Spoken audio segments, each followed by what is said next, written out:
Hey now, and welcome to episode 32 of the Help Find the Others podcast. If you've been here all along, well then welcome back. But if this is your first time listening to us, welcome. I'm your host, Rubin. And as always, my co-host Stan is here. How you doing, buddy? Doing great, man. Awesome. So yeah, we don't have a guest lined up for tonight, just you and I, and hadn't talked in a little bit, so I don't know, I didn't have too many topics, but I guess I did want to tell you about my trip to Mexico. I guess that would be a good. Oh yeah, definitely. I actually forgot about that, so definitely tell me about that. Yeah, first off, I mean, I'm extremely grateful to be in, my in-law, to be in the family of my wife's family that would do things like have a wedding out of town. And that's why I went to Mexico. It wouldn't be my first place if I was like, I could pick anywhere to go on vacation. Wouldn't be Mexico. But I had, I've always heard of people having destination weddings. That's the word I was trying to think of there. Destination. Yeah. And anyway, and I've always been like, man, that'd be kind of cool, or whatever. But once you have kids, the chances of that, and once you're my age, people aren't, if you're getting invited to weddings, like, it's usually older, maybe second weddings or, or whatever. But, something quick and easy. Right. Exactly. And but then especially when you have kids, you're like, if you did get invited to a destination wedding, you're like, I can't, man. I can't, with the kids and whatever. But when my wife's brother called her to say, hey, I'm getting married and we're going to have a destination wedding in Mexico, but we don't want any kids there. Is that okay? Both my wife and I both responded with absolutely. That's awesome. Because I mean, we never get, more than like a night in the house to ourselves, let alone, well, I guess we went to New York earlier this year, but still, something out of the country. And this is, it was at a all-inclusive resort, and stuff like that. Like we don't get to do things like that by ourselves. So yeah, we were pretty happy about that. And he gave us enough heads up to make arrangements for the kids and dogs and whatnot. But, I also, I've traveled quite a bit in my life, but I prefer to travel in a much more low key, way. Like I like to stay at Airbnbs and, go hiking and all these things and kind of explore the area where I'm at. Or when I've been out of the country, I like to be with like locals and like, go to, when I was in Germany with a friend, we went to like a keg party, and stuff like that. Like I like to do kind of local things. And in Mexico, I mean, it's kind of unsafe, at least from our media perspective. I don't know what the reality of that situation is, I guess, but it's kind of hard to do that. I've been, I think I was about like 10 or maybe 11. I have been to Tijuana, and then down the Baja California coast to Rosarita. But that was part of like a tour bus thing. And, Tijuana is a dump. Like it's more like just like a spectacle to walk around in than like a city you would want to go visit, and so this was in Cancun, this resort. And also, I don't know if you've ever like been to one of these resorts or heard about it. It's basically a cruise on land. Like it's a bunch of restaurants. It's a big, giant, sprawling hotel, basically, or more like an apartment complex. It's not one big building. It has like different buildings, at least this one, anyway. Yeah.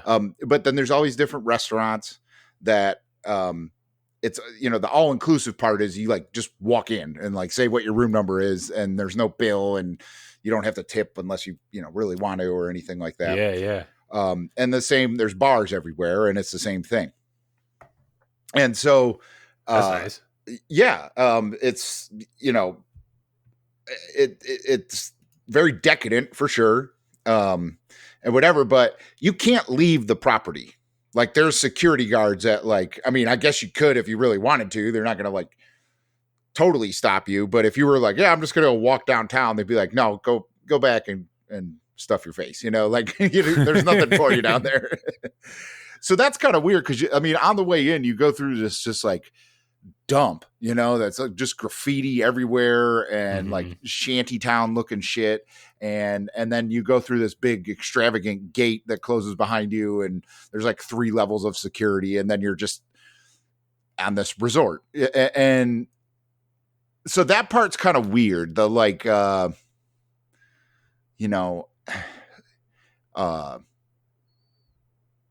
the sociologist in me is this is so messed up that yeah, no, definitely. All these Americans come and just are throwing money around, and they come and they're just ushered to this place and secluded there, and just alcohol and food is dumped down their throats. And, they're adding money to the economy, but I don't know how much they're paying the people that work here. So it's the people that built these places are making the money, but it's obviously not spreading too far out into the economy or, the local area. So there's that part of me that's this is fucked up, but then there's the other part of me that's I don't got no kids. I don't, I paid for I paid for this, but there's no bar tab. I don't I could eat 3 meals a day of an awesome buffet, and I could sit out on the beach and some guy will bring me a pina colada whenever, the one I'm drinking gets down, I kind of gave into that part, and just decided to just really enjoy it and just party it up and spend time with my wife and her family. And, I made friends with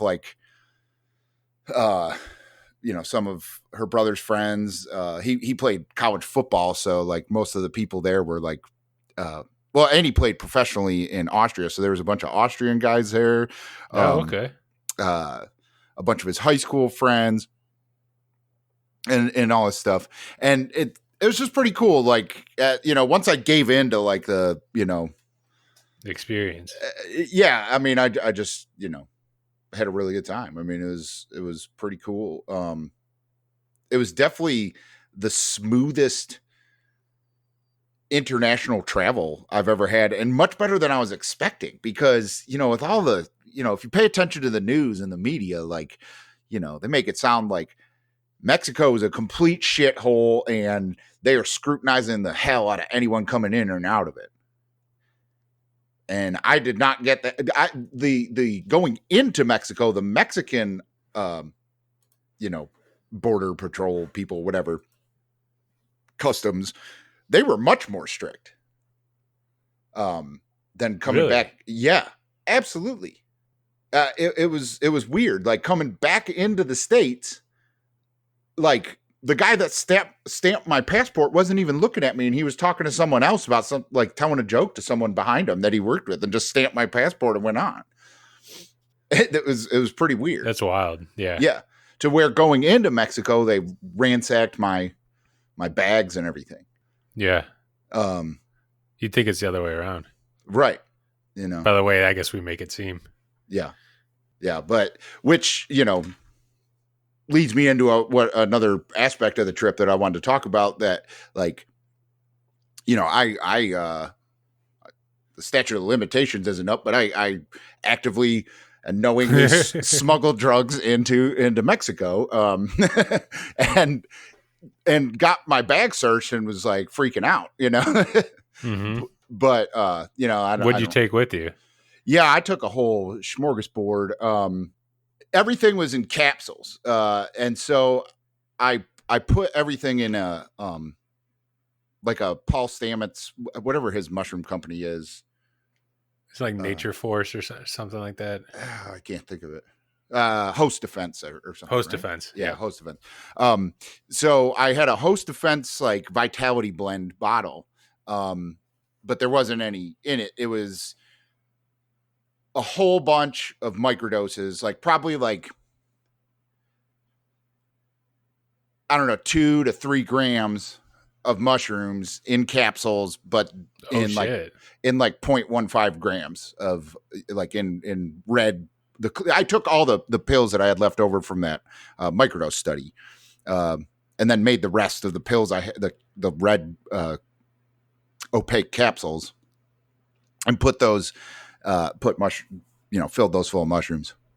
So I had that. I had a bunch of modafinil just in case, like, I don't know why I took that. I didn't need, I wasn't like, I got to do some work while I'm down there. But I think I was just trying to have that down there. I'm not real sure why I took that, but that's a controlled substance anyway. I mean, I don't know what would happen if you got caught at the border with it, but yeah.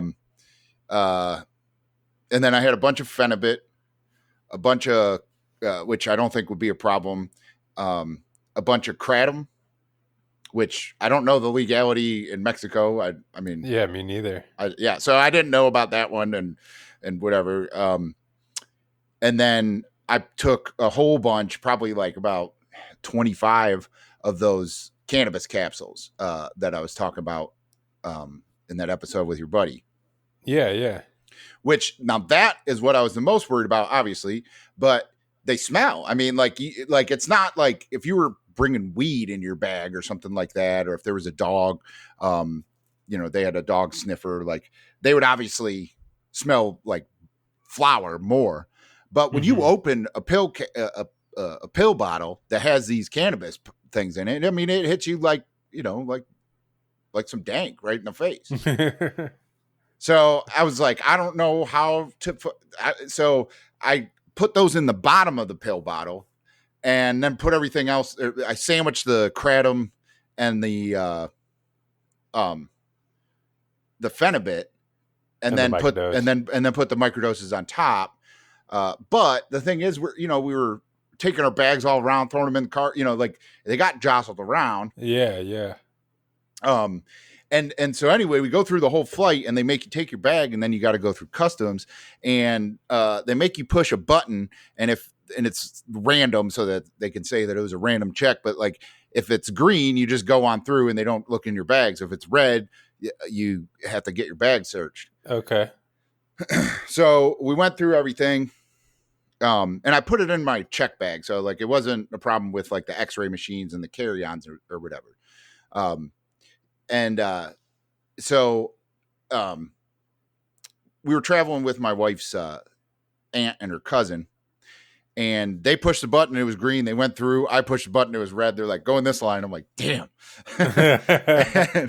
Of course it's red. Yeah. And so like we get up there, and the guy like doesn't really speak English, and he like holds up his badge so that we could see that he's a agent, and he holds his hands up to show like I'm not planting drugs on you, there's nothing on me, and then just rifles through our bag. That took forever to pack too, and that's always the worst. Yeah. And this is what's weird is I put it in like the front pocket with like a bunch of other pills, like my wife's prescription pills, and like I took like valerian root with us, and those caffeine focus pills with L-theanine and all this. And I just threw that host defense thing in there. Like, that's just a bunch of pills. They're not going to like really give this a once over, Yeah, yeah. And the guy like took all of the pill bottles out, and the only one he scrutinized was this host defense one. And he was like reading it and like looking at it and reading the back and looking at the picture. And then he opened it up and he's like shaking it around, and like there's 5 or 6 different pills in there. Like, and I was like, oh shit, and it smells like weed, Yeah. And I mean, he scrutinized the hell out of this bottle, and I had to have like just a beet red face. And I'm like, I don't even know what the deal is. Like, do they just send you back? Or do you get fined? Do you end up in a Mexican jail? Like, it's not that big a deal. These aren't major drugs, and there's not a mass quantity, but like, they probably can be a pretty big fucking dick if they want to be, And like, I just landed in Mexico, and like, yeah, I was just like, oh shit, like this was a bad idea. I'd be sweating. Yeah, and so, I had to look guilty as fuck just because, like, I was like, oh, I fucked up, but yeah, I don't know. He just closed the top on it, and like, And then you just went on your way. well, no. So then, like, I had a backpack on, and he was like, and he was pointing at it, and I was like, okay. And I handed him the backpack, and he starts rifling through that, and I was like, shit, is he like looking for more? And he had all those pills still out, and I was like, are you done with this bag? And he's like, see, and like I just put everything back together, and then he threw out my deodorant, and we went on our way. Yeah, that was. He just went through my bag, and I had an aerosol deodorant, and he said, "No, you can't take that," and threw it out. That's wild, dude. Yeah. So yeah, he stopped me from bringing deodorant into the country, but I brought mushrooms. You're trafficking deodorant. Yeah, and I made it on the plane. So like, I don't know what the big deal is. Like, I understand if you can't take an aerosol on the plane, but I was already off of it. So I don't know what that was about. You didn't have any problems going through like the US side of TSA? They didn't check at all. Oh, wow. Yeah. The only thing was in Chicago. Oh, well, so that was the other thing is like, I had that close call, and well, I'm missing a big port. I'll talk about doing the drugs in a minute. I'll finish the airport stuff. I didn't finish all the cannabis pills, and we took them. Like, me and my wife were like high the entire time. Like, I was just gulping pills, man, and it was awesome. Yeah. But I had like 4 left, and so I was like, well, I don't want to, like, and they're tricky. The dosing of these pills is like, you can take one and just be kind of loose, or one can get you pretty stoned, and the 2 can get you like super fucking baked. So I was like, well, I'm gonna take, on the way out, I'm gonna take one for the flight into the States. Like, we were going to Chicago. Yeah. And then in Chicago, I would take the other one. And that'll be a good, like, kind of help me get through the flight kind of thing or whatever. And so because I had 4, I was like, to see if my wife wanted to do the same thing. She took the first one, but then she wasn't going to take the second one. And I was like, well, I don't know if I want to take 2, like, I'll be like super baked on this plane. Yeah.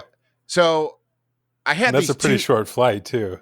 Yeah. So we land in Chicago, and I was like, I don't think we're going to have to go through that much. I want to see how the United States customs is going to be, if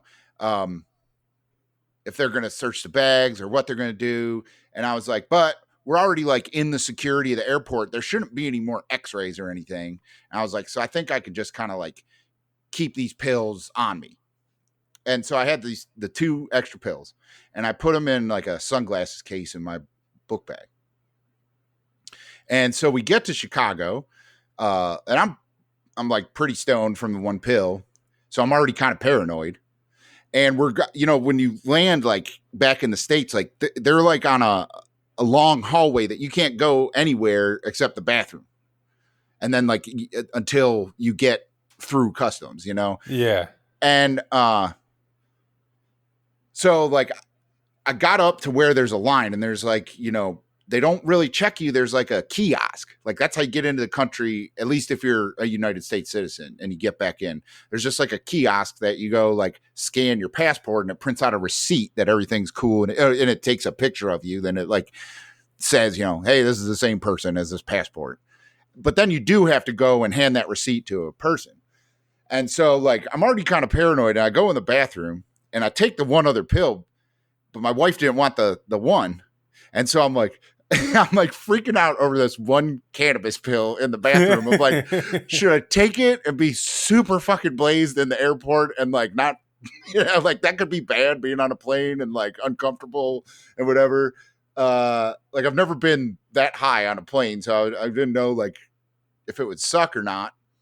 and I'm like, or should I just throw it in the garbage right here or flush it? What should I do? And I'm like, I was like standing in the bathroom for way too long trying to figure out what to do with this one goddamn cannabis pill. And eventually my paranoia got the better of me, and I threw it in the garbage can.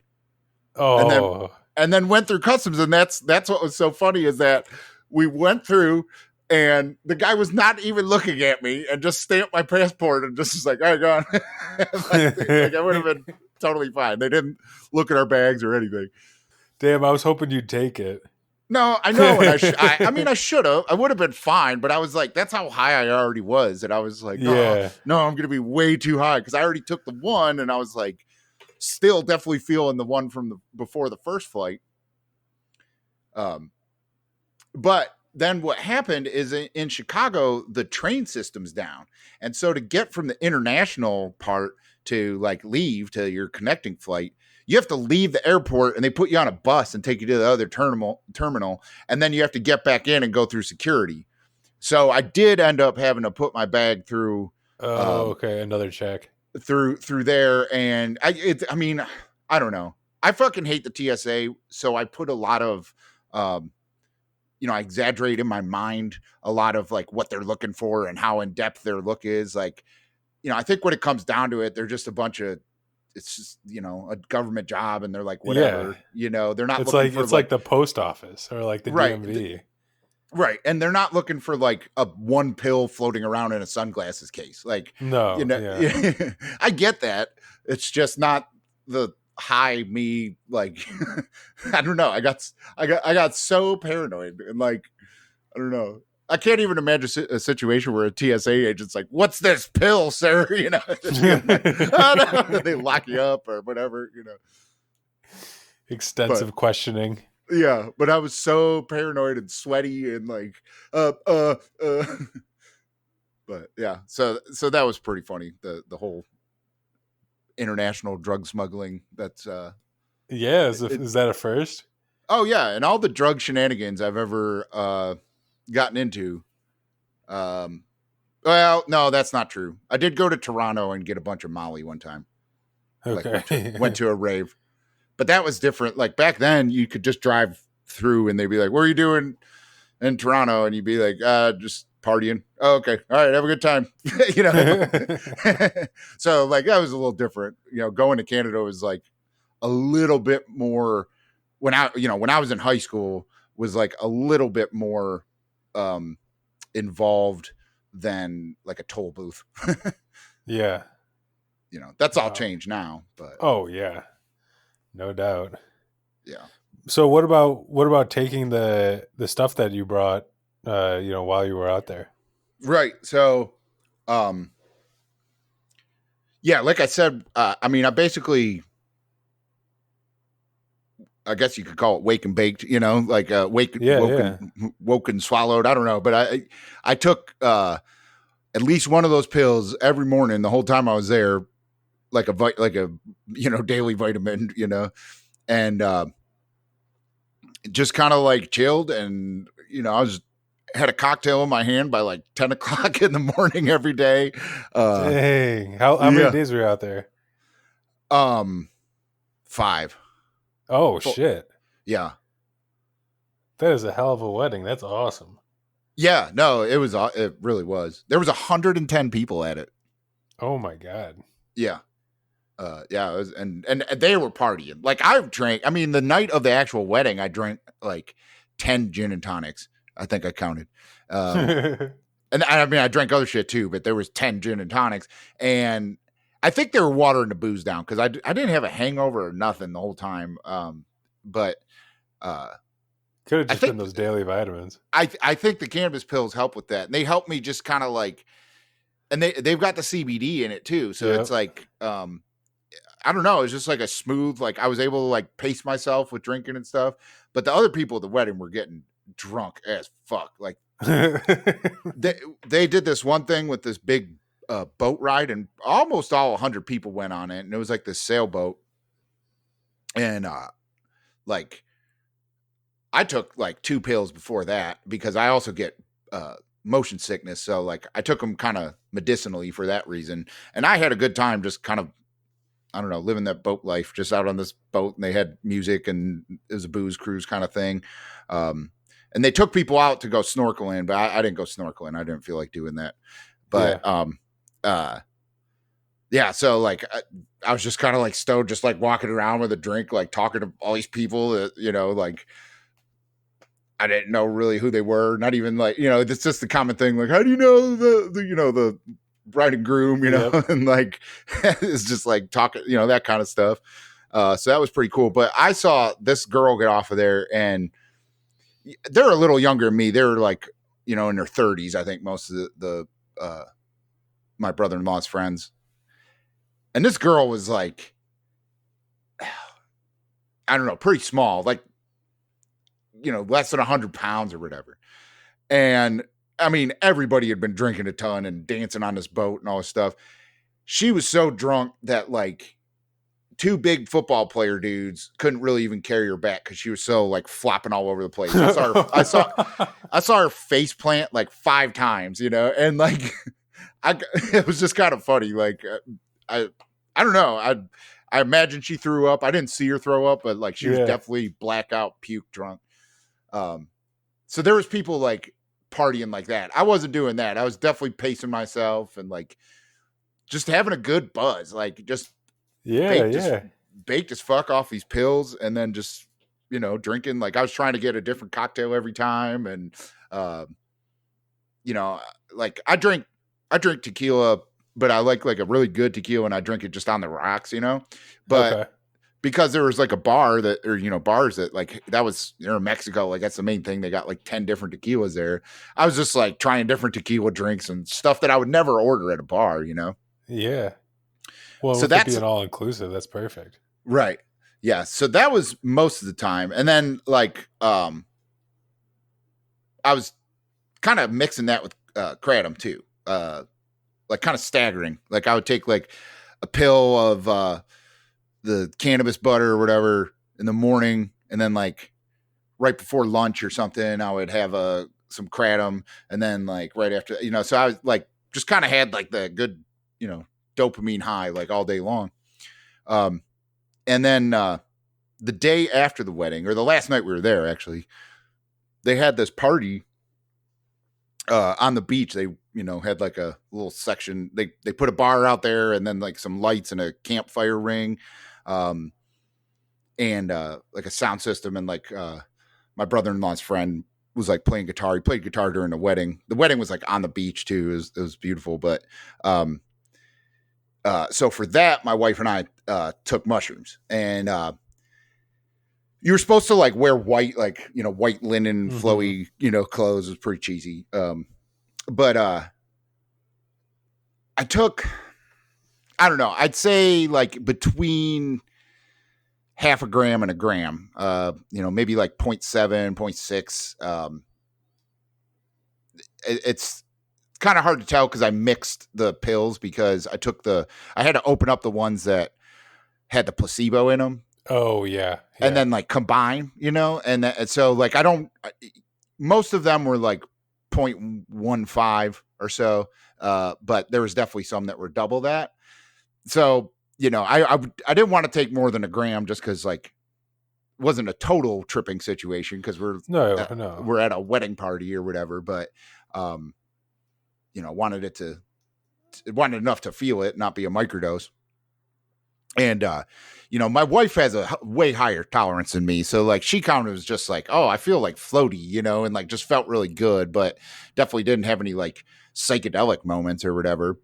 But like, I definitely felt and it's weird, even at a lower dosage like that, even in a situation like that, I still had like a fucking come up anxiety. Like, really? Yeah, after hanging around with these people, partying for 3 days, 4 days straight, I still had, once I felt like the come on, I had this like anxious, like, oh, I gotta get out of here, you know, like, I don't want to be at this party, and that's so weird. It didn't last long, but I definitely like definitely felt that, you know. What was it? Just like the reality of it all settling in, and like, not knowing these people, being in a weird location, or yeah, and like that whole like, oh, they know I'm tripping. That oh kind of thing. yeah, That kind of thing. Even though I wasn't tripping, but no, that feeling of like, they know I'm on mushrooms. They know, or whatever.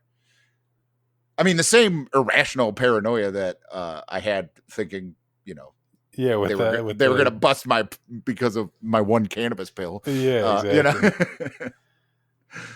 But yeah, so that didn't last that long. But once I got over that, I went in, like, they had it done up with like lights so that, everyone's clothes were glowing kind of bluish and stuff like that. So it was kind of like surreal, trippy. It was out on the beach, like the waves and everything. And like, you could see the stars. Awesome. It was like the perfect temperature down there at that time. And so we like walked down the beach to get away from the lights and stuff. And like the stars just like popped, man. Like, and I don't think we had gone down to the beach at night any of the other nights, but that was definitely like the best, clearest sky the whole time we were there too. And that like I had decided to take mushrooms, and, it was like the last night we were there, and it was an awesome trip. And it was just like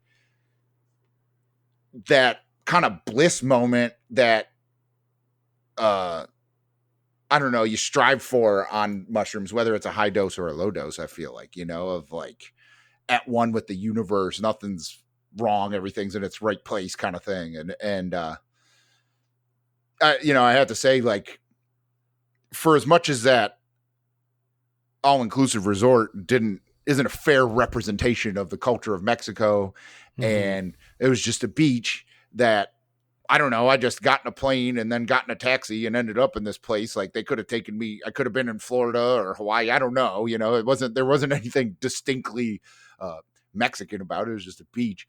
But that being said, I could have been on any beach with that experience and just felt the same thing of like, I don't know. It's just a top 5 looking at the stars moment of my life, really, Dude, that's great. And I mean, I adore space so much that I do actually have like, I could remember specific moments, whether they're on specific drugs or not, of looking at the stars. and as much as people remember, sports games that the outcome or something in their life, I mean, it's just, there's these moments that are burned in my brain. And that one on, half gram or more of mushrooms on a beach in Mexico, walking with my wife and her cousin, like I was just like googly eyed staring at the stars, and it was pretty awesome. And like for that to be the last night and to leave on that, that's perfect. It was great. Yeah. I mean, it really was. And there's something special about just looking up and seeing the infinite space. It really is, and being on that low dosage too. Yeah. Like it goes to show that like psychonauts and psychedelic advocates, right? We all talk about the universe within and seeing, all the things we talk about on DMT or whatever, that and relate that all to space. We're always like, I saw the galaxy get created and destroyed right in front of me, and I'm part of it. Like, that's a cool experience to have for sure. But experiencing the universe from our perspective, from, not changing our perspective, just having enough to make us realize what our perspective is. Yeah. And that's important too, and it makes you think about how like those stars are there all the time and the blue sky is just an illusion, and that, the galaxy, the universe, all these celestial bodies that are all around us that we can see with our naked eye, it's a very grounding moment, and we don't get to do that enough, especially, I mean, I live in just a suburban area and it's hard for me to see the stars, and I can't imagine, There can't are no imagine in stars Chicago, here. there's nothing there, you know? So, No. and I would say most people, fall into one of those two situations, that there's so much light pollution and it's so hard to get away to see stars that, like, you know, I don't know. It's a special moment to be able to appreciate it. And I mean, maybe I didn't need the mushrooms to do that. But they definitely helped me capture the gravity of that moment, you know? Yeah. Yeah. I remember one of the first times that I went to Colorado with my girlfriend, and we rented an Airbnb up in the mountains, like high up in the mountains of Western Boulder. And yeah, that first night when you're just like looking up, and it's just, dude, living in the big city, like it's cool and all, or a big city, I should say, but like you forget it's there. Like Mhm. you forget the stars are there. It's like you see it in pictures, you see it on YouTube videos, maybe, or long exposure film, and you have to like convince yourself that it's real because you don't see it, Yeah. like in real life. But Yeah. yeah, we were out there, and whoa, it was just so powerful. Definitely under the influence of an edible.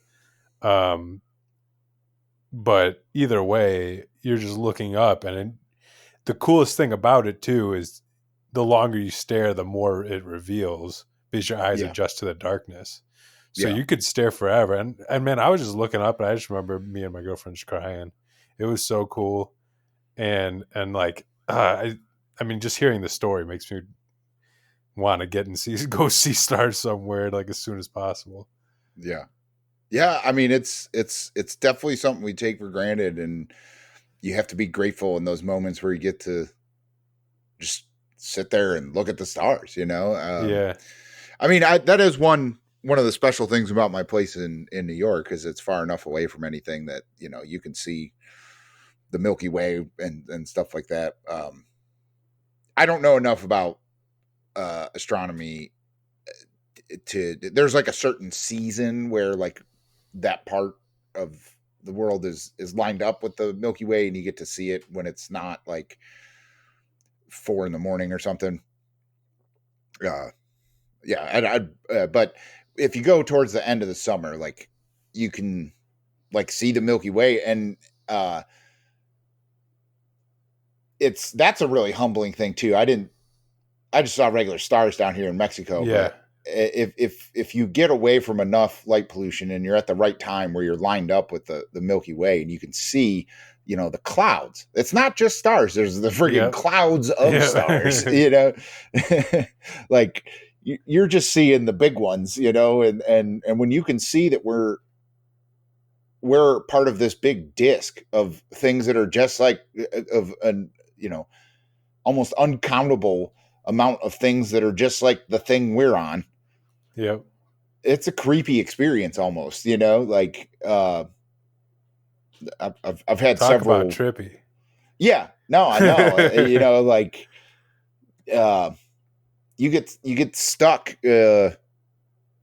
confined to this earth, you know, and just all the goings on. And yeah, to see that like we're part of a galaxy which is minuscule compared to what everything else is out there, you know, and look at how big it is from our perspective. It's creepy. My a friend of mine said that he was looking at the Milky Way on some vacation, I think out in Colorado as well, and that he got like anxious and like scared, and like I think he was tripping or real high or something, and he was like, I felt like I was gonna fall off the planet because I felt like I was just like out, you know, In like there, like in yeah, the I was like space. out in the galaxy, yeah. And, I could see that, man. I mean, it's Yeah. like, you know, space can make you feel like all the goings on in like society and politics and religion and all the things that everyone spends their time arguing about and worrying about and talking about, um, makes humans feel big, right? Because that's the world we've created. That's the reality we've Yeah. created. But the thing is that the physical world, or at least this dimension, the third dimension, we're tiny. We're nothing. You know, our lifetime and our physical size is absolutely nothing compared to everything else that's there. Yeah. And it's weird that those moments, it takes being there. It takes being in a place that you can see all of that. But in a lot of times it takes some chemical to go into your brain to like, Remind you. to remind you and to connect your eyes to your brain in that matter that you're like, oh shit, Yeah. and it's Yeah. The last time that this year when I went out, me and my girlfriend went out to Colorado. It's a yearly thing for us, with one day hoping to move there. But we went to the Great Sand Dunes. I don't know if I talked about this, but we went to the Great Sand Dunes, which I had no idea Colorado had sand dunes. But it's an incredible formation of just deposit from the surrounding mountains. And we went there, and it's a certified, I think it's called certified dark park, or like certified dark place, where it's pitch black at night. And we climbed to the top of these dunes, and these things are tall, very, very tall. And we climbed to the top, and it was so dark you couldn't see your hand in front of your face. oh wow. Yeah. And you look up, and it was cloudy, but because it was so dark, you could see all the stars through the clouds. Oh wow. Yeah, it was incredible. And yeah, I mean, I totally get the feeling your friend had, because at that moment in time, it's like basically float tank mixed in with reality, or like float tanky, because you lose your sense of where you are, who you are, and you're just looking up. And I mean, walking down is ridiculously difficult because you can't see. But that was incredible. And then the place that we stayed at was in the middle of a desert out there. And that was like one of the first times that I saw the Milky Way. And you're right, it is crazy. And I mean, you immediately get why it's called the Milky Way when you see it. Yeah. You know what I mean? And yeah, it's just so powerful, man. If there's anybody that listens to this that's, hasn't gone stargazing, I guess, make that a priority, because it is very, very important. Yeah. There, so on our Discord server, I don't know how you can like make the picture bigger or anything, but if anyone is a member of our Discord server, and the picture I used as the thumbnail on the left side of the app for the server itself, not my personal one. That is that's Letchworth State Park, which is a state park that's about 15 minutes from my place in New York. And that picture is the Milky Way. And there is a certain time of year and a certain time of night where that lines up perfectly over the giant waterfall with a railroad trestle bridge going over it. That's in the park. And you can go. Well, the park might be closed at night. I think people just like hike in, but people take pictures of it, and it's like there's like a pilgrimage to go. It's just like a certain like week window where it'll line up perfectly from where you can take a good picture, and it'll line up perfectly over this waterfall. And like that's another thing too of like just how crazy the universe is, but also how predictable it is. That there's 1 week where there's this amazing thing that just humans, just one being realizes, hey, this is going to happen again after the same amount of time passes as is always done. And we can stand right here and take a picture of this thing lining up. You know what I'm saying? Like, I mean, it's pretty crazy because the gorge, the trail that walks along this gorge that there's these waterfalls in, it walks through the woods, and then there's like certain bump out spots where you can like stop and look down. And it's only like one of those bump out spots where you could get this picture of the Milky Way lined up over the waterfall with the railroad bridge going through the middle of it. And so, yeah, there's it may even be less than a week. I don't know enough about astronomy to know how much like the Earth's rotation, changes and whatever, but like to get this perfect picture, everything has to line up right. But the funny thing is that it does it again. It'll line up again, like there's so many things in our life and stuff like that where we're like, we got to be at the right place at the right time. Well, yeah, but that doesn't mean like, the whole like last chance idea isn't real, like everything will line up again. And it's funny to see that like, and that's something, this is a tripping thought that I'll have looking at stars and stuff like that. But, you can equate the same kind of things that physics and math have figured out about the universe and all the celestial bodies. Like it kind of it mirrors, or our lives and stuff like that mirror it. Yeah. Because we're that much a part of it. We're that much stardust that our lives and our energy and our bodies and everything all follow the same laws of everything else in the universe, Yeah. Man, I just recently been waking up to like how trippy everything is like that. Yeah. Yeah. I mean, and yeah. That's spot on though. Well worded. And it goes back to like,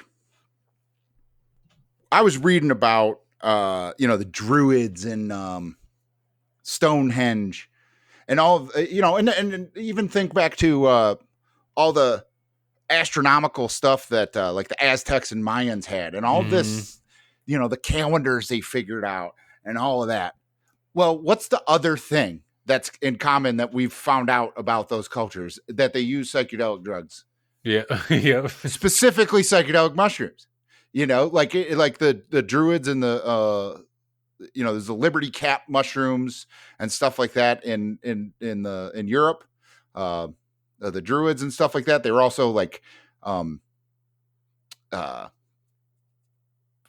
think they like that's the, I can't remember. Terrence McKenna was talking about like he thinks that's how they discovered mead, was because they were storing their mushrooms in honey over the winter and that fermented and it made mead.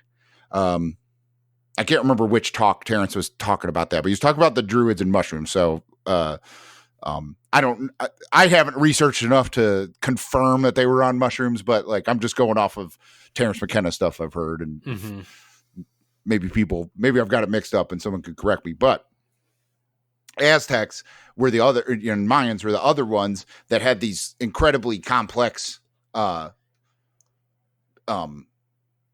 astronomical calendars and instruments and stuff like that, that they had this like what we consider to be advanced knowledge of the cycles of the Earth's rotation and orbit and stuff like that. And they were on mushrooms too. So it leads me to believe that there was plenty of these people that we consider to be primitive, Stone Age, a step up from cavemen, that they walked on, underneath these stars and had these same thoughts, and were influenced and intrigued to discover more and observe more and pay more attention to what's above their head, Yeah. Well, I don't think that, I don't think that's a coincidence, No. Isn't Graham Hancock's theory on the pyramids that they were pointing to the stars, to specific stars? Oh yeah. Yeah. And that they, like the pyramids line up with like, I don't know the details, but there's like these eerie coincidences between, the location and the alignment of the Egyptian pyramids and the Aztec ruins pyramids, that they kind of are pointing to the same stuff. And then I don't know the name. There's, so a big part of his theory is, I won't even try and guess the name, but I think it's north of like Turkey Okay. And it was this like statue or whatever that's buried in the ground. And kind of like those heads of Easter Island, you know what I'm talking about? So I'm pretty sure that the heads are sticking out, but there's bodies in the ground, right? Do I have that right? I'm not sure. I have no idea. Whatever it is, it's something like for ages they thought this thing in Turkey was a rock, and then they started digging. They're like, actually, this is an entire statue that's like buried in the ground. And I forgot the name. It sucks because I listen to a lot of Graham Hancock, but it's so much information that like the details go out the window. Yeah. It's a huge download. But when they discovered it, it's like this figure that has like this satchel on his shoulder. And then they realized like, oh, we've seen this guy before. And they like found all these other places all around the world that have like this same dude kind of like if 10 different artists painted the same person, like they're not all going to be the same, but they're kind of gonna. And that's what it is. It's not the exact same statue, but it's the same kind of look, and they all have this bag and whatever. Okay. And they were like, I think he's pointing to the sky or something like that, but it's aimed at a certain region. And no matter where these statues are found in the world, they're pointing to the same spot in the sky. And I'm going to have a huge jump in like information here because I can't make the connection right now, but there's all this other evidence that points to, and it has to do with like the ending of the Mayan calendar and all this stuff that, there is a, like debris, like comet debris that is in orbit around the sun that we can't really see right now, but that it's on a collision course with Earth. And that like 2,000, 3,000 years ago, whenever the Mayans and all that it's this asteroid field that the Earth goes through every couple thousand years. And that it's just completely made up of planet killing asteroids. And that like, that's Graham Hancock's whole theory, is that there was civilization at least once before us that was just as advanced, and it was taken out by an asteroid, and that they left as much evidence as they could that they thought would last, another 1,000 years for for life to build back up again. Enough evidence for them to be like, hey, watch out for that shit. And this dude is pointing at the sky. So that's like his whole, that's belief. Wild. Yeah. And I just know it. I just know it from him. I've never read any of this stuff. I don't, it could all be bullshit. And like, he's just selling books talking about it. I don't know. So don't think like I'm, I totally buy into that, but I don't know. I mean, there's something to the, like you said, the people digesting these hallucinogens and like that level of thought, like that deep of thought. Yeah. And like figuring out your own answers, and then you go and kind of figure out how to prove it after that. Well, and thinking forward enough to be like, I'm going to die, but I need to warn other people, or whatever. Like, that's a pretty psychedelic counterculture way of thinking, honestly, Mm-hmm. Like, if NASA came out and was like, hey, there's an asteroid that's going to kill most of us, like, I don't know what to fucking do. Like, I'd say our world is so fucked up right now. Like, we're not going to be like, we need to build a statue to warn the next evolution of humans. Like, I don't see that happening. Like, you don't see people coming together for that.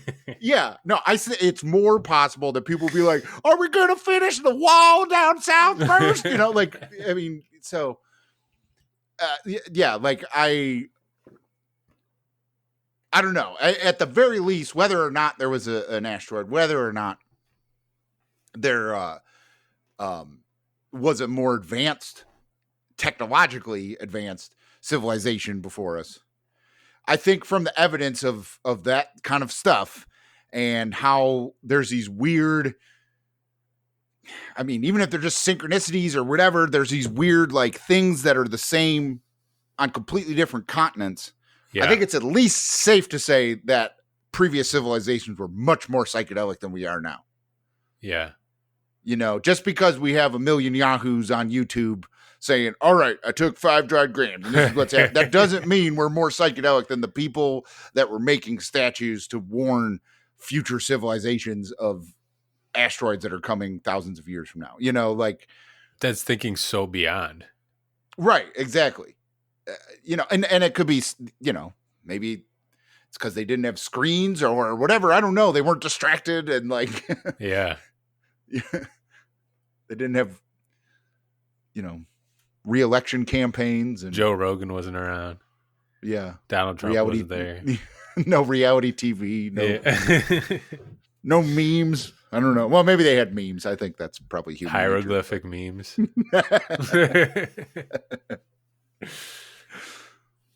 Yeah.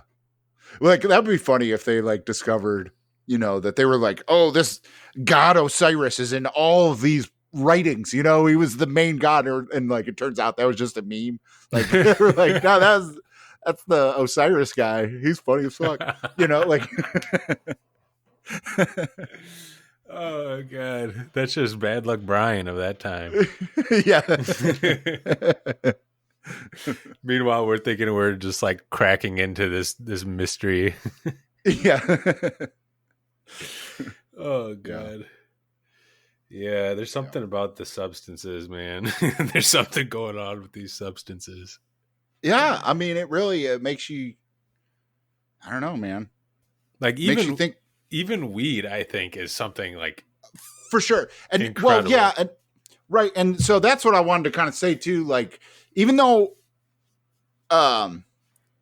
like I put the CBD in those capsules that you know I think is supposed to like kind of reduce the psychoactive effect of THC. Like, well, I don't know. I guess there's not enough research about that. I've read both things, but anyway, they're pretty trippy. It's totally different than like being baked the whole time. You know, like just or definitely like hitting a vape pen.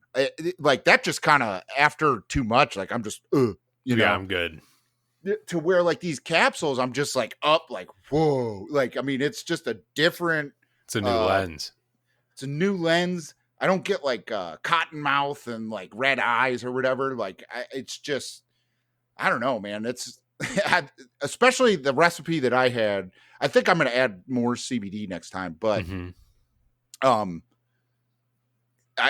potency is like right on. Like it's just kind of a perfect, awesome, you know, like kind of the end of a trip, you know, the end, like where you're not tripping, but you're just like, oh my God, this is great. Like that's kind of just like you're skipping the trip and you're right to that, to where it's still kind of trippy because it's weed, but it's like the good part of the end of a trip.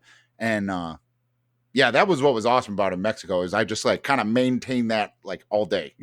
That's incredible. Yeah. Yeah. I get like whenever I'm smoking just cannabis, like leaf, flower, whatever flower. When did it just become flower? What? It's so strange. Like just like let's just agree to call it just weed. Whenever I just smoke weed, that's my edible. So like I like the roles are reversed for me. Like with what you're explaining. Like I get that when I smoke because I smoke so limitedly. I don't, you know, and then if I need to smoke throughout a day or if I'm just like feeling like smoking throughout a day and being fully myself the whole day, I can do that with like a vape pen because that's something that you can keep hitting. And it's for me, at least, it seems like you kind of get the same thing each time. You know, there's not much variance to it. Unless you're just like hitting it like it's a freaking jewel pod or something, you know? Yeah. But yeah, whenever I'm smoking, like if I smoke a blunt or something, big joint or something, I'll go, that's the lens flip and a half for me. And I'll go into psychedelic realms and just different levels of thought. But then whenever I have an edible, if it's like a 10 milligram edible, that's when I get like the calm and then the relaxation. So Really? it's weird because it's just flipped over for me. Yeah. Well, I mean, it just goes to show everyone's got, there's so much going on in that damn plant. Yeah. There's so many, there's so many cannabinoids and there's so many receptors in our brain, and we have evolved with it. Like, I don't care what anyone fucking says. Like, it's been a part of human culture 99% longer than it hasn't been, and like, it's just our brain, everybody's brain's different, just like with everything else, but like, especially with cannabis.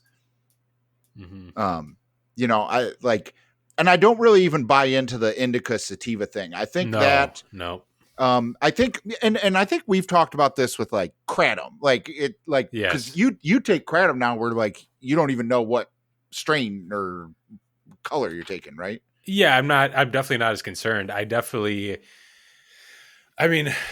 So what I used to do, I used to be concerned, and like I would, if I was going on a bike ride or something along those lines, I'd make sure I'm taking green or white or, for the energy boost or whatever. But I just feel like it's just like marketing, and it's strange that it hits, that level of a substance, but it does.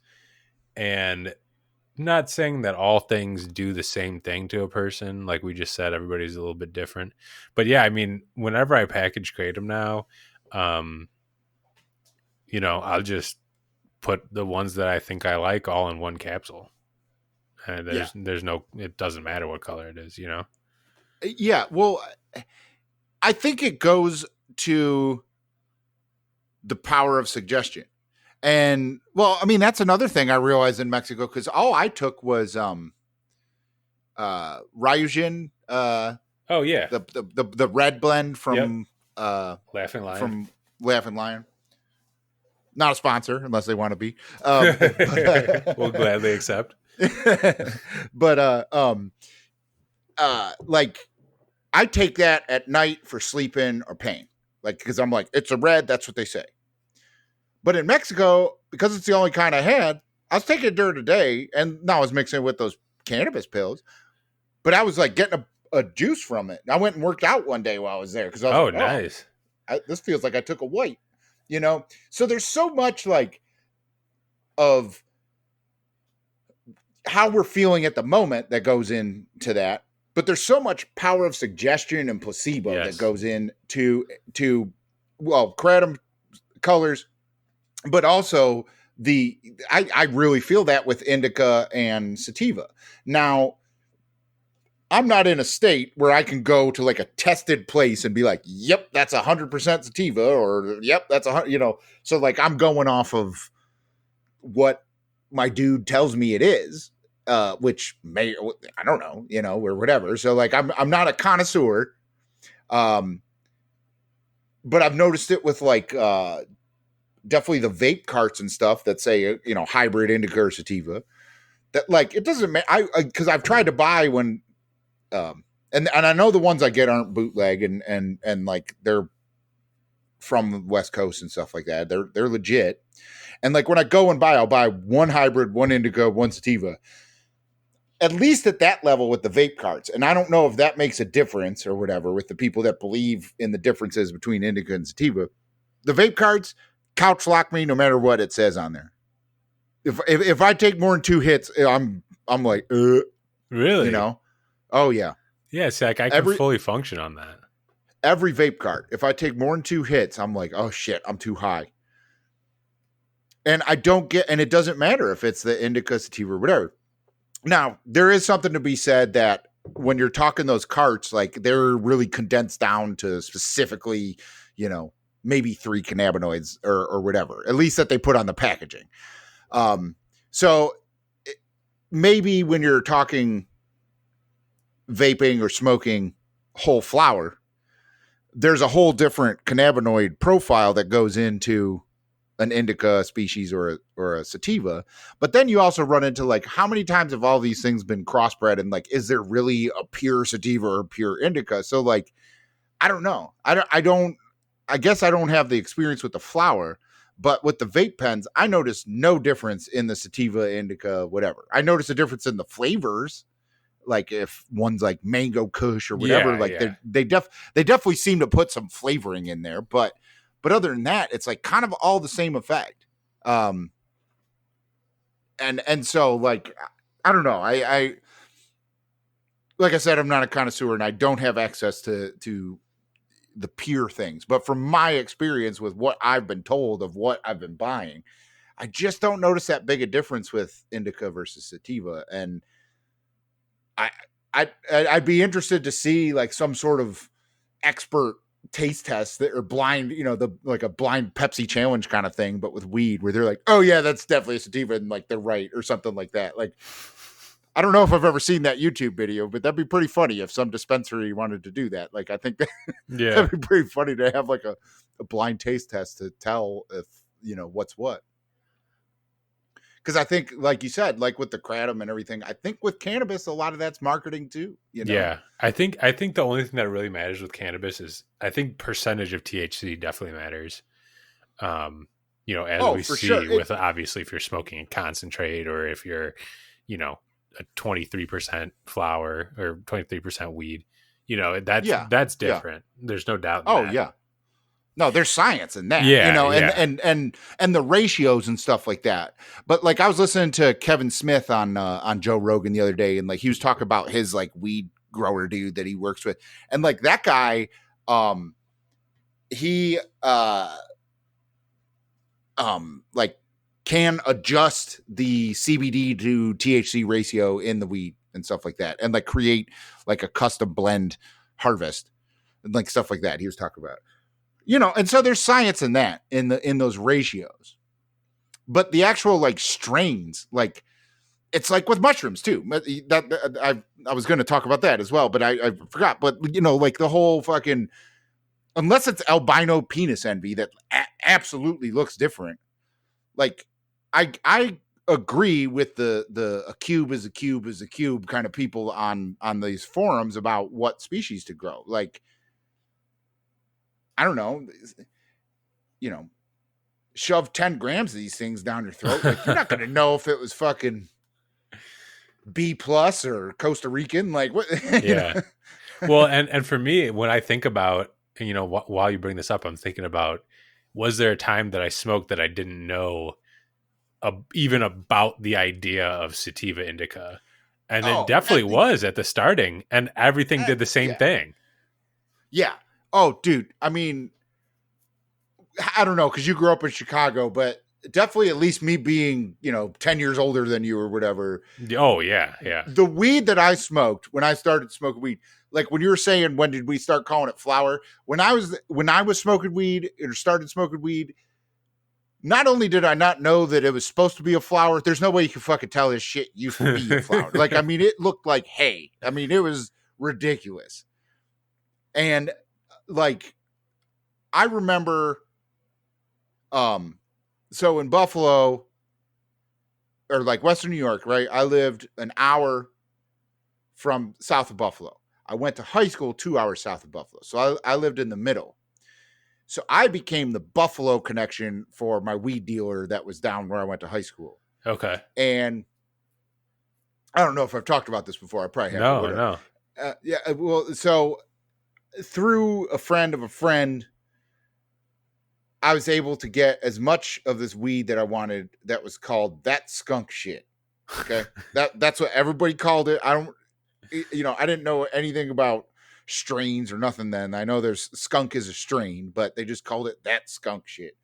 And to where normal brickweed, and I mean brick, it was a brick that you broke off crumbles from, and like dust and seeds and stems would come out when you would break this shit apart, right? And that was the only weed you could get your hands on. Yeah. You could get as much LSD and opium as you wanted, and hash and all this stuff, but like weed was a fucking brick.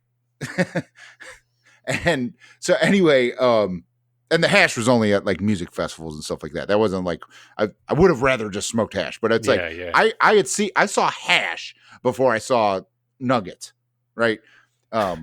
Is how bad weed was like in the 90s in Western New York. So anyway, once I like saw this skunk shit, I was like, oh fuck, my dealer needs to see this. And I bought a eighth and just like gifted it to him for, I don't know, his birthday or Christmas or something. And he took me aside one day. He was like, how much of this can you get? And I was like, I don't know. I think he said as much as I want. And he's like, well, let me know like what the breaks are, like at what levels the price goes down. And, I'll give you 20% in cash or bud, whatever you want, And I was like, well, shit. And he was like, but you got to go get it and bring it to me. I don't want to fucking drive up to the city. I was like, all right, that's fine. So that was like my senior year of high school, was like driving QPs of this skunk shit back and forth. And I didn't take any money. I just took it all as weed. I was just a stoner. I was like, fucking free weed just to fucking drive up there. Like he gave me the money. I didn't have to front it or nothing. I was just like, he'd give me the money. I'd go get it, And but this weed, everybody was raving about it. And I mean, my town was small, but it was like, I heard people saying like, do you get any of that skunk shit? And it was like, that I didn't know, it fucking filtered out. And I would be at parties and people were like, yeah, I got that skunk shit. And like, and it was this weed that I was driving from Buffalo to Olean, New York. Maybe someone's listening right now that's like, holy shit, I'm from Olean and that's skunk shit. Yeah, I was like the fucking distributor, or the mule at least. But this weed was garbage by today's standards. I mean, it was, but the thing was, it was the first time I saw hairs. And that's what everyone was like. They were like, it's got fucking hairs on it, man. And like, can you imagine that now? Like, if your weed didn't have hairs on it, you'd be like, this isn't weed. What are you doing? Like, what is this? Yeah. But it had these red hairs on it. And not as many seeds. It wasn't seedless. It wasn't kind bud. It wasn't, sesame or whatever. Yeah. It still had seeds in it, but like, in a bag, you'd find like 15 instead of 100, So like, but yeah, like but it had these red hairs and they were little nuggets. They had never been pressed, So I don't know where that was. I mean, it's probably coming from Canada. It was, cause now they call like kind of mid-grade weed in New York. They call it Beasters or BC bud. So this was probably the first incantation of that. Maybe I'm not real sure, but yeah, that was like my high school. The beginnings. Honestly, that was the beginnings of my international drug smuggling career. Still active. Still, yeah. Yeah, dude, and like. See, for me, there was definitely times when you got like shit weed, but you knew it was shit weed, because of all the other options out there. Yeah. The big thing for me when I first started smoking were like different colors of the weed, like purple, or, you'd get white hairs on it. And it was just a color. There wasn't really anything that made it what the makeup was necessarily. But yeah, no, going back to that, I didn't know if it was sativa indica. I didn't know what percentage THC was. It just got you high, Mm-hmm. And I feel like that's the same thing that's going on now.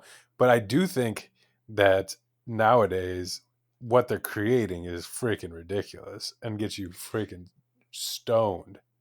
Yeah, it is. It's, if weed would have been the way it is now when I was in high school, I would have never fucking left my town. Like I would have just become such a burnout, It's like at least now I'm old enough to know like, okay, I've got some fucking fire here that I'm only going to take 2 hits of this and go inside. Yep. Like I can't smoke this whole bowl because I'm going to fucking freak out, Yeah. And like, I don't know. I mean, I guess kids are just going to grow up, stoner kids thinking, nowadays are just going to grow up with this crazy high tolerance. I just think it's normal. Yeah. And that's kind of weird. It's kind of, that is. You know, paints a bad light on weed for me and civilization going forward. But I don't know. I think it's all part of the evolution with the plant and humans. So Yeah. who knows? Yeah. And Uh, then they'll grow enough tolerance, and then all of a sudden they have to take dabs only. yeah, yeah, Dabs only. yeah. And I mean, I like um the last bag that I bought. Well, no, it's what I made with the cannabis capsules with, and it's probably part of the reason they're so potent. Mm-hmm. Um, but yeah, and I hate the names and stuff, but it's like OG Frost, you know, and like I don't know. I kind of believe my buddy, but he's just told by some dude. It's not like, you know, Yep. I don't know how far down the chain he is. I think it's pretty far. But he will have 3 jars and he'll be like, this is this, this is this, and this is this, and this is from California, and this is local and whatever. So I think he knows a little bit. But like I've also like maybe about 2 weed dealers back from my buddy I have now. The guy used to always have a name. And I used to always like be taking pictures of it and, you know, hashtagging it on Twitter and telling people like, oh, look at this purple cannonball I got or whatever, you know, and all this shit. Right. And then one day I went up there and like someone had robbed the dude. So he was in a bad mood and he was pissed. And he would always be proud of what the name was. And I was like, oh, okay. As most dealers are. Yeah, you know, and then like so he gave me the bag and I was like, cool, man. And gave him the money, and then I was like, he was talking about the dude robbing him and stuff. I'm like, that sucks, you know, and then I was leaving and I was like, oh, hey, do you know what kind this is? And he's like, I don't fucking know, fucking Sunside Gym or something like that. I don't make that shit up anyway, dude. And I was like, all right. Like that's how it is. And I've never known what strain I had, I guess. You know, like, and how many of those dudes are there in the chain of everyone that gets weed that isn't in a legal state? You know, Yep. There's someone saying, yeah, it's fucking sour diesel, man. You know, and like everyone buying from him from that point on thinks it's sour diesel, but it's not. And they have no way to tell if it is or isn't, you know, like we're not going to get it lab tested and on, you know, genetic, you know, chase the genetics down. Like, so I don't know, but whatever it is, this OG Frost I have is like, dude, I took like 3 hits out of a bowl the other night and like almost had a panic attack. Like it was so fucking potent. It was so potent. And it's just 3 hits. Yeah. You know? And dude, and that's what the weed nowadays is, man. It's like you have to really pace it out to enjoy it. Right. Like here, I mean that go ahead. Yeah. No, you know, say what you want about the shit brickweed I grew up smoking. You could fucking burn a doobie to your face, you know, by yourself, driving around, listen to some music and like, you know, smoke a whole joint to yourself. Like you could at least do that, you know, but dude, and that's what I'm used to. Like that's I guess not what I'm used to, but that was my like that's the origin story of me smoking, you know, just like 4 buddies, split a blunt, throw a gram in it. You know, and you're good. You know, you're going to get food, you're going for a walk, everything is good. But actually last night I smoked this blunt that I got from a shop in Colorado. It was, let me see, 0.8 grams of lemon meringue, 24.8% THC, sativa. And I took probably like, dude, I want to say, I'm looking at it right now. It probably took like 2 centimeters off the top. Like nothing. I probably took like 5 fat hits, like fat rips. And yeah, on my ass, definitely almost had a panic attack. Probably did have a panic attack, but it was right after I had worked on the one of the meditation clips. So I went into meditation, and pairing that extreme where you're in the paranoia state and a little bit of the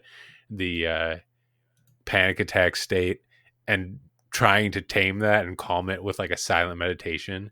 And if you can, is the craziest thing, and is almost akin to like a psychedelic state where the veil is lifted and you understand where you understand your current situation. And like, Yeah. I couldn't get there without this, like,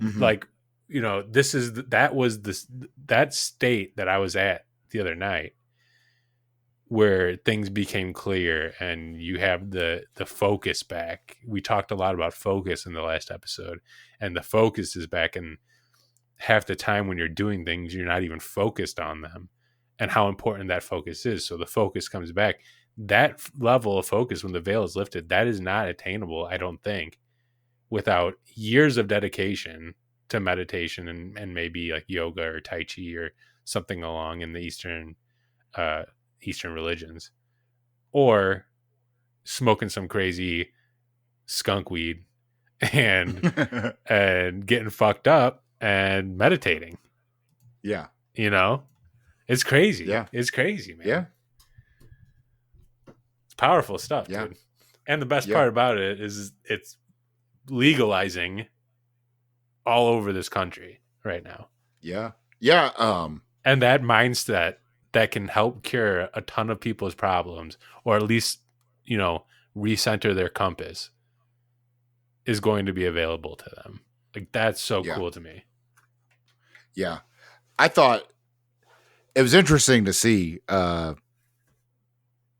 Well, I mean, it's great to see the vote in the House committee that bill is going to go to, vote in the whole House, I believe. And what was the bill again? To take it off of the Schedule 1. Yeah. I mean, it really didn't. I don't read these fucking bills or nothing. I couldn't really understand them. But I don't think there's much on it. I think it is just like, hey, this ain't Schedule 1. Let's get this. Get this off of the Controlled Substances Act. I hope it was about reclassifying it, because I could see that that's where it fails. Is that people are like, okay, maybe it shouldn't be a Schedule 1, but it should be a Schedule 2 or 3 or whatever, whatever alcohol is. And so like it gets voted down because of that. Like they, I could see that being the reason that people can't support the bill. But regardless, not only the fact that they voted on it so quick. Like usually those things just, sit and die. Yeah. But that it went that quick, and it's had as much media coverage as it has. And I think I saw Normal say that like their little thing that, when they send out an email and they're like, hey, write your representatives about this bill, and all you got to do is just click and put your name in. Fills everything out for you. It fills everything out. And like, so I do that for every bill, I'm just like, whatever, it takes 2 seconds. Yeah. And do that. I think Normal put something out that they had like their most submissions ever was this bill. Wow. So there's something's been pegged as like, this is it, this is the bill, put our fucking juice behind this. But then you also I was looking at the stock market, and maybe about 2 weeks ago, cannabis stocks tanked across the board. And then today they're up like 10%. They're up like a fucking crypto right now. Yeah. I think this is going to pass. And like, they knew that. And like the market, like the insider trading, man. The insider trading manipulated the market to the same fucking shit they do in crypto. They're and that they do in stocks with the cannabis stocks. And like, yeah. And it may not even pass. It might just be the hype, to grab a quick 10%. But yeah. There's something. This bill has some juice, I think. So I hope so. I'm watching it. I don't know what it'll do in the Senate, but it's not. It's funny to watch our politics, especially around cannabis in this country. Both sides think the other side's the one that's fucked up. But like both political parties want weed legal. Mm-hmm. You know, there's like a small minority of the right wing that doesn't because of religious reasons, because Jesus didn't like weed or something, I guess. I don't know. But and then there's Joe Biden that doesn't want it either. Right. But it's the older generation, I think, is really what older it is. generation. Yeah. And it's that they don't understand what's happened and what we've found out about this plant. Or have tried it. Right. I think that's the biggest thing, is people deciding what to do with things they haven't tried. Just like men trying to figure out what to do with like abortions, or, you know, maybe not that extreme, but men not knowing what to do with birth control, say, you know, they don't know. Why are they talking about it? They don't know, you know? Yeah. So it's didn't mean to cut your line of logic there. No, that's what I was, you know, I think I was going to get at, but it's not a political divide anymore. It's not a, you know, even people that are socially conservative have like come around to like, yeah, I don't know, weed's whatever. Yeah. no different than beer, you know, and like, and except older conservative people that are especially religious and stuff like that. Like they've just had it beat into them, that stereotype of like gateway drug, you know, lazy, do nothing stoner, you know, and it's unfortunate. Yeah. I mean, there's so much of the, well, I mean, it's like with all the okay boomer stuff going on right now and stuff. I mean, like, I get the, I mean, it's a silly meme, right? Yeah. But I get the mentality is that like, man, I don't know.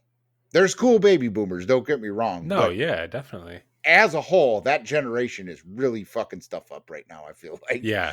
Yes. Because exactly. they've really dug their heels into like, we're at a time where shit needs to change and progress. And whether they're liberal or whether they're conservative, it doesn't matter. They're anti-progressive. Yeah. Well, if they're in that generation, you know, like, I mean, there's a couple, well, the segment of that generation that's cool are the fucking old, you know, psychedelic counterculturist guys that are still, you know, the hippies around. Back in the day. Those are the only fucking baby boomers that are cool. Yeah. Whether they're Republican or Democrat or liberal or conservative or religious or whatever, like the only ones that are still cool of that generation are the ones that fucking put some acid down their neck, you know? No, yeah. And crazy thing that you brought up, like, you know, the mutual agreement between party lines and even between generations, that's for some people. Because like in the Venn diagram of, you know, who wants weed legal, there is that sliver of it can benefit both sides no matter what divide. But funny story is my girlfriend's grandma, who strong religious Republican from the South, you know, doesn't go against the Bible, all that stuff. One of the last times that we went to go visit her and, you know, have dinner with her and her grandpa, she's talking about hemp lotion like it's friggin', I don't know, like any other lotion at CVS. You know, she knows everything about it. She has like a pamphlet book about the health properties. And it's just the people that want to view it in a good light end up viewing it in a good light. And I don't know, it was just so funny because like that's the last thing I expected coming from people that are, you know, gung-ho on Trump and, you know, very, very strong conservative views, very, very they aren't like Bible thumpers, like, you know, by the word, but they're very religious, and, you know, read the Bible probably every night. So it was just cool seeing that change happen and to the people that are open-minded to it. But as a whole, I mean, man, I mentioned this before, but like even my dad doesn't know, like he's like my dad's scared about it, you know? And it's just, it's hard to, I've said this too, is it's hard to tell somebody that, hey, this whole life that you've lived, this part of it's been a lie. Yeah. It's like Matrix almost, but it's just weed Matrix. Uh, it's weird, man. That was, it Yeah. was a weird battle, and I think it was a perfect blend of radio and TV, and news being such a big deal with the wars, and that my grandparents, his parents were so ingrained in everything that was happening, the daily news, and then that evolved into radio, and then that evolved to TV, and then at the end of it, those are all just propaganda machines to push forward any narrative. And then Yeah. before you know it, without any alternative media sources, you're stuck in it. Yeah. Well, and I think every generation faces several periods in their life as they age of is this a fad or is this a new paradigm? And I that's why like whether you believe in conservative values or you're socially liberal or all these things these people say to describe their like political philosophy, right? Like I don't understand how anyone's political philosophy cannot be progressive. And what I mean by that is like you have to realize that politics mirrors life and life is always going forward. It is always being, if not improved upon, it's being built upon. Yeah. And politics follow that same thing. And with weed specifically, we're past the fucking point. Like, we're not going to go back and be like, never mind, shut it down, boys. It's nope. Shut all that shit down. Like, we're obviously going to be fully legal, recreational everywhere at some point in the very near future. Yeah. And I don't know why anyone would have any belief of like, nope, I'm not voting for that. Like, I don't understand that at all. Doesn't make sense. And I don't understand how there's enough of those people that a politician who all they care about is like, I have to vote for this because that's how I'm going to get reelected. I don't understand how there's any politicians out there that feel that their district that they represent has a majority of people who are like, nope, I don't like that. I don't like that weed stuff. That shouldn't be legal. I don't want that in my state. Like I don't understand how there's still enough people that haven't noticed and aren't aware that we have crossed the threshold, that the stoners have won. The only thing that's up in the air is how long is it going to take the fucking death march of prohibition to, burn its way out, because it's over. Like, weed won, the plant won. The rest of the drug war may be being fought, but they're going after fentanyl and, prescription drugs and opiates and stuff like that. But like the part of the drug war that was against plants, it lost. Plants won. Yeah, it's over. It's over. There's just some, there's some people that haven't waved the white flag yet. But other than that, the generals are done. They're done planning the battles. Yeah, when you break it down like that, it's really a wow. Like, it's really like, how is it that and it's just the financial backing, right? Behind anti-weed associations, probably. Yeah. And I mean, it's I think when I was saying that generations have experienced it, I mean, there's probably people who are like, I'm not getting an email. That's stupid. That's a fad. And there was a point where that was kind of like, it's a cool little thing or whatever. But I remember my dad, because I used email. I used a computer in his office for email, and he had AOL and when the internet started. And I remember like hearing his secretary and him talk, and she was like, should we get like a law office email address? And I remember him like, no, we don't need that. If anyone needs us, they're going to come to the office, or they're going to send a letter in the mail, And so like, like there was a point where my dad's the boomer generation thought email was going to go away, and it was a fad. Yeah. For me, that was for my generation. I wanted to say that was texting. Same thing. Yeah. And all that stuff will go away too. You know, like we're of generations that are going to see that go away. Mm-hmm. You know, to whatever mind melding shit happens next. I don't know, you know, but FaceTime and yeah, you know, instant FaceTime holographic thought. I don't know, whatever the fuck happened. But yeah, like it's I'm hoping the boomer generation, because they are the last generation, you know, to really grow up without any sort of social media like development, you know, like they use it now to like look at their grandkids, but like everyone since then, like formative years of developing our outlook and our philosophy and our ideology and the whole zeitgeist of the people that are on this planet right now is being developed through a hive mind of social media and not a centralized media, you know, a decentralized media, whether or not it's fake and biased and whatever. Like that's you know, a discussion we've had as well. But for the most part, it's decentralized. I don't think we will fight progress as much as every generation before us. Yeah. Once we're the boomers, I don't think there will.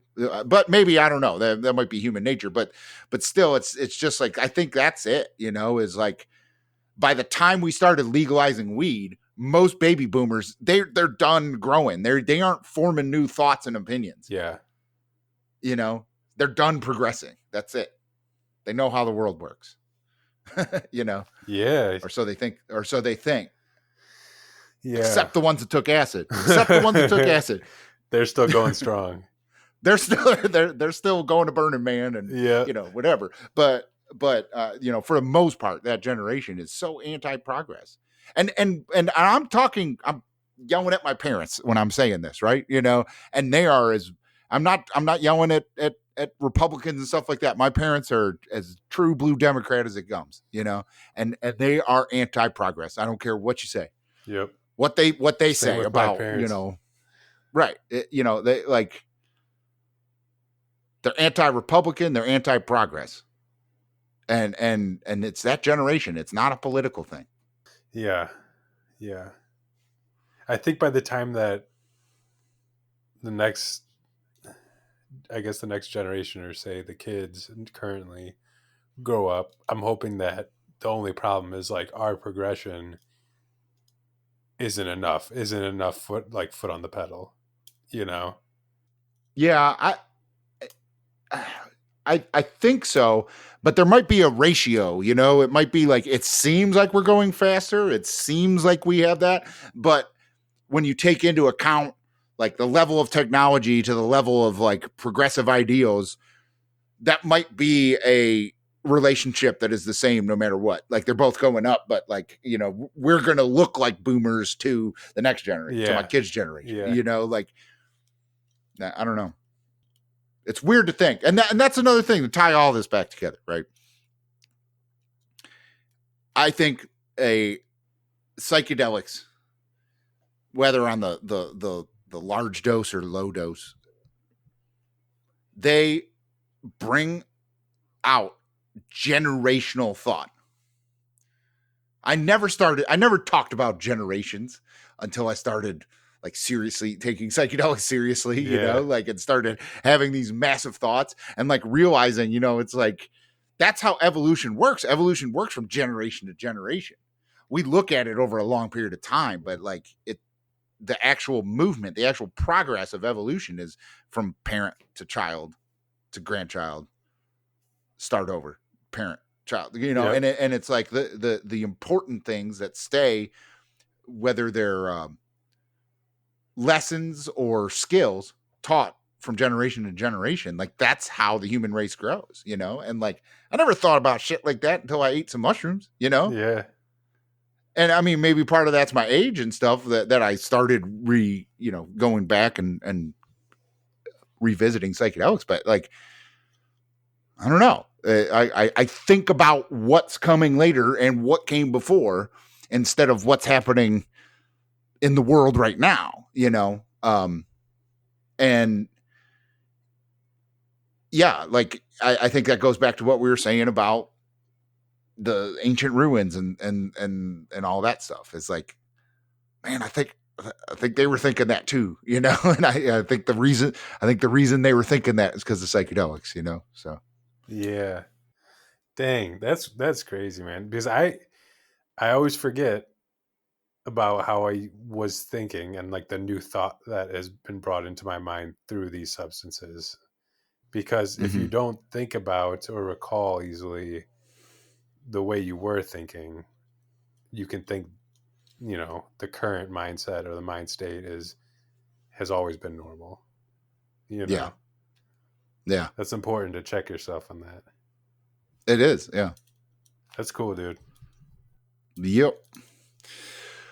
All right. Well, where are we at? Oh yeah, we're at an hour 40 minutes. We can probably wrap it up, Yeah, but man. yeah. We're gonna start having repeated guests, right? Yeah. I think we'll try to get like. I don't know. I got a couple good emails, and if anyone's listening that sent me an email about being a guest, like I want to get to you guys too. But I do want to reach out to some other people that we've had on.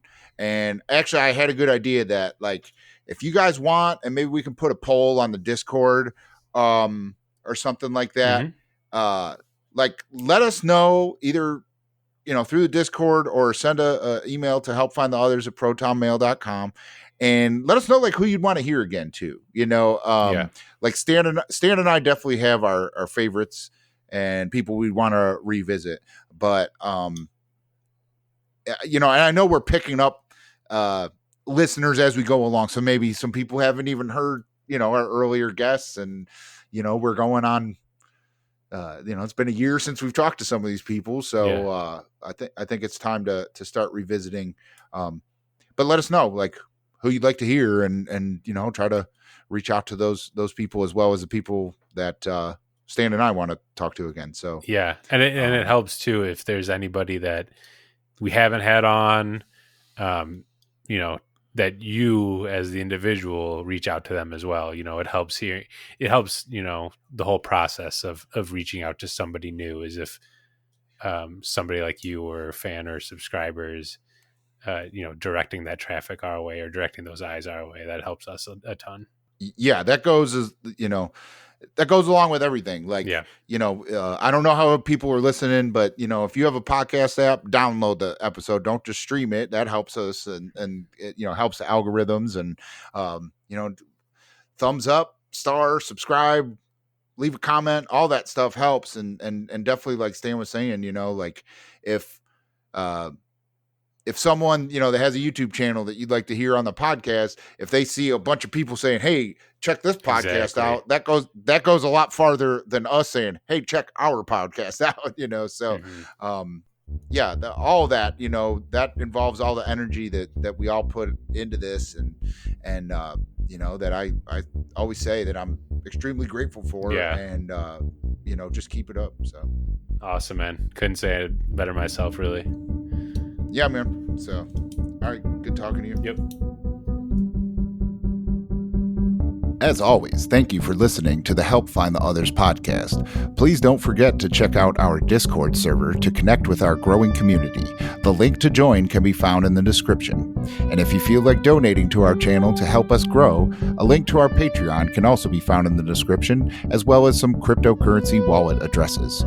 If you would like to be a guest on the podcast or have any questions about these topics, please email helpfindtheothers@protonmail.com. If you would like to leave a voicemail or a text message question for a future episode, Stan, what's that number again?